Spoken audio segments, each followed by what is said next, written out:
Hey everybody, how's it going? It's Monday. I know, surprise, big old Monday content day. Like the old days. Anyways, we're out here just briefly to do a little catch up, a little follow up of the weekend and share some things. It's a day off for me since it's a holiday. So I'm just, out here enjoying some cooler weather. A nice day. I got some things done a little bit earlier, and I have some other things to attend to. So with that being said, we're going to get started right into the content. Now, yesterday I had a really lovely day. We went to socialize a little bit with some friends of my wife's who she knows from her pharmacy. And they have two Scotty Terriers, and they're hilarious and wonderful, sweet dogs. And the couple's very nice too. They're a mature couple, and they had some great stories about their young married life and whatnot. So that was a very nice, pleasant afternoon, late morning, early afternoon visit. They live in Pasadena, and so it was a really nice area where they live. And we drove the Dodge up there and had a really nice time. And then we came back, and we were kind of tired, so the missus had to do some studying for her school. So I came out here and did some stuff in the garage. Now, you probably remember the old Defiance, best ever, the top lift, the one that I got from Russell Smith. Hey Russell, if you watch this channel, shout out to Russell. So I got this lantern. It needed some things. It needed some work, and I decided to pretty much leave it as is. And it hung on my porch for several months, and I would light it here and there, and it would be a nice little porch light. But I looked at it yesterday, and I was like noticing rust was advancing, because it wasn't that rusty when I got it, and I had it hanging outside, and for whatever reason, I'm sure there are plenty of reasons. I think I know the reasons, but there has been plenty of humidity in our area. SoCal has been very humid this season, and even though the weather is cooling down, the humidity it's up there, so it doesn't really feel that much cooler. But anyways, it would cause some rust to develop on this best ever. So I thought I would take it out to the garage and give it a little treatment. It's not done, but it's getting close. It's getting close. It's definitely much better than it was. There it is. As you can see, it's still missing the guide wire for the lift on this side. There's one of the originals there, and it's missing one on this side. Am I going to replace it? Eventually I will. Once I find the correct gauge of this wire, I will get it, bend it, and solder it in there, or have someone solder it in for me, because I'm not a soldering guy. But if I can just get the correct gauge of wire, then I will get that done. But as it sits, it's got oil in it, and it looks a lot better than it did before, and it's got some character. And it does work. It does burn. It does burn. So we will demonstrate. See, that's why that guide wire is important over there, so it slides up, because it twists. Yeah. But this is, your 19 teens top lift design. And well, it was a short lift design. That's why these lanterns are collectible and desirable, because they're kind of on the rare side. They're not as common today. People have asked me, like, well, why are they so rare? That's cute. Yeah.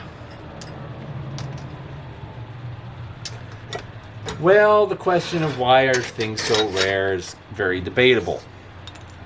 There's many reasons why things are rare. Oh. Let's take this out. This is not very pretty.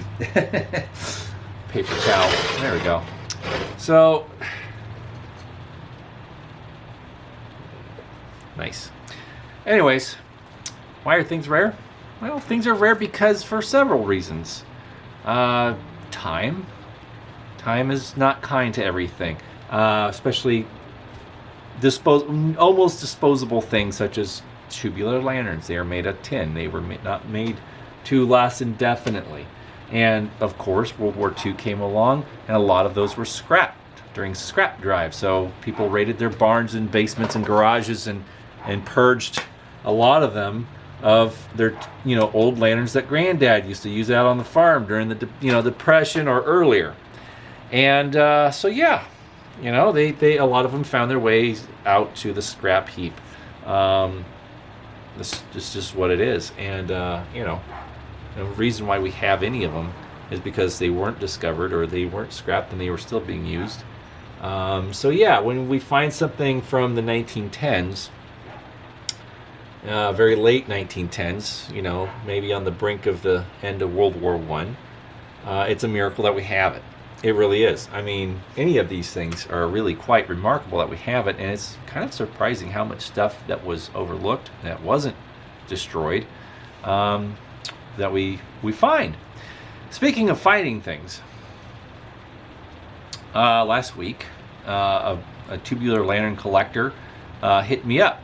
I made a comment on a post that they made about a lantern, and I says, hey, if you're interested in selling that, let me know. I'd be interested. Well, I forgot all about it.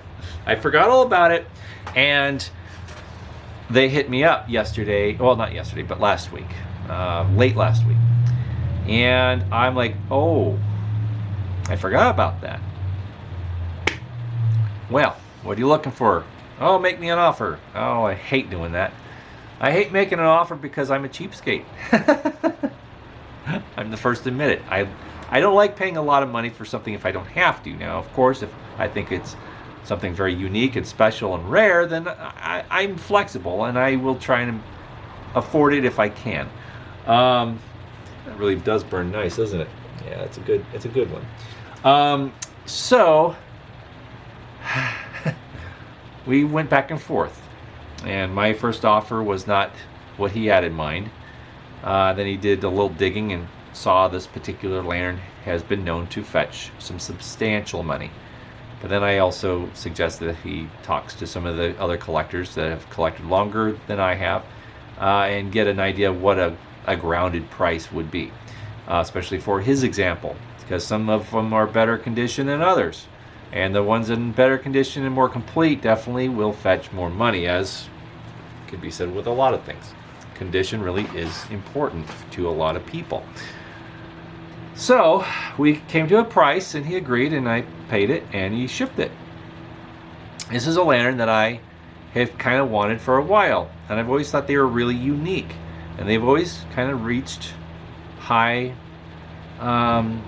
sales out of my reach, because, well, eBay is one of those places that things can get out of hand, because you have two people that decide they want it, and one will decide they want it more than the other. So yeah, you get prices that go a little higher than what would be average, or what would be a sound, reasonable, rational price for the item.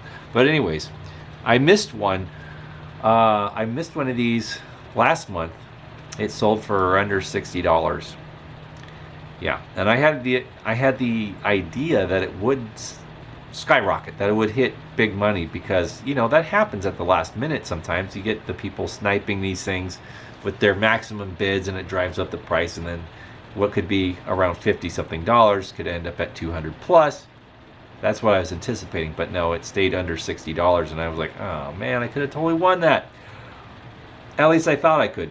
But a door will close, a window will open. This is true. So this guy decided to give me a chance at this lantern, and we worked it out, and I was happy to be able to get this. And yeah, it's a pretty special piece, and I'm very excited to have this. And without further ado, here it is. This is a Berger bale lift. So the whole technique behind this, whole thing behind this lantern, is that when you move the bale into the down position from the up position, the globe plate lifts. So I'll show you. See how that works? Is that cool? And then go back up and it lowers it. It could use a little tweaking. It's It's a little sticky, but it's complete. It has a really nice old patina to it. It's a little pitted. The fount's a little pitted, but you know, I like the look of it. It has a great look. It has a brass cone, off-centered fuel spout, and the tubes are good. It's very strong. It's fairly straight. There's a little bit of tweaking to be done, but nothing major. It's made by Berger. This thing dates to right around 1890s. Yeah, mid to late 1890s, I would say. Maybe a little earlier. It depends if there's any patents or manufacturer date codes. I'm not very familiar with these Bergers. No, I'm not. Hello. So yeah, I'll have to yield to some of the experts who have more experience with these bale lift lanterns. But they are unique. They are very unique, and they're special. So with that being said, I think I need to do a little bit of tweaking on this to make it just right so it functions properly. But let's take it apart. Let's investigate a little bit, shall we? Oh, okay. Okay, there. Okay. Well, the burner looks okay. Has a wick. Pretty grody old wick. Looks like it was someone cut it in half. It's a nice brass burner. Yeah, looks legit. Looks period. I'd definitely say it's the original. I'm not too familiar with Berger, so I can't say if it is 100% original or not. But it's very possible that it is. Cap comes off. Cap is brass. Cone is brass. Okay. You never know it from the exterior. It's very tarnished. But, you know, all being said, it's in good shape. Nothing's frozen. The inside of the fount doesn't look terrible. I don't know if this holds oil or not. I haven't tried it. I just got it this morning. I haven't had anything to do with it yet. What I'm going to do is probably take some acetone, add some acetone and swash it around and clean it out a bit and go from there, I guess. But the inside of the fount looks okay. It might be fine. I don't see any significant rust issues. But, oops, pardon me, clumsy. But yeah, so far so good. This is actually the first time I actually really got a chance to inspect it. So you guys are going through it with me as the first time.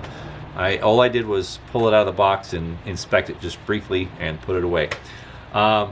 So yeah, I am quite happy with this. I'm going to bend these globe guards a little bit. They're a little bent. Make these a little straighter. There we go. That's better. Yeah, cool, awesome.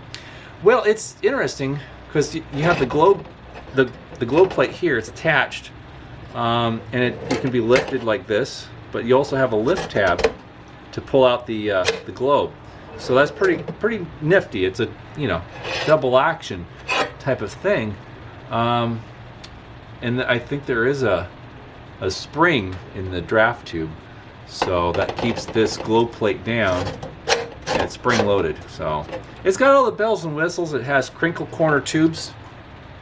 Those are always fancy. The people like those. Those are popular. But see how they're two halves. Are they two halves? No, they're stamped and then wrapped, and then there's a seam here on the outside. So they have seams and they're connected that way. But yeah, it's a cool design. But yeah, I'd say right around 1890 to 1900, or give or take, when they were doing this model. It might have changed right about 1900. But like I said, I'm not a Berger expert. I don't know much about these, other than that they're really neat. And they're popular with collectors. They usually do bring out the boys with the wallets. But this one was pretty affordable, considering that it is got some issues. It's dirty. It hasn't been fired in who knows how long. or fueled. So it's going to be a kind of a trial and error. But I will do an update on Wednesday about this, and we'll see how it turns out. See if it holds oil, and see if I can burn it. And I'll do some basic little maintenance like cleaning the burner, because that's really grody. I'll do a minor cleanup on the cone, which would be nice. Yeah, that'll be good. And then I'll just do a light cleaning on this thing, because it should be cleaned up by just a little bit. But I do like its aesthetic.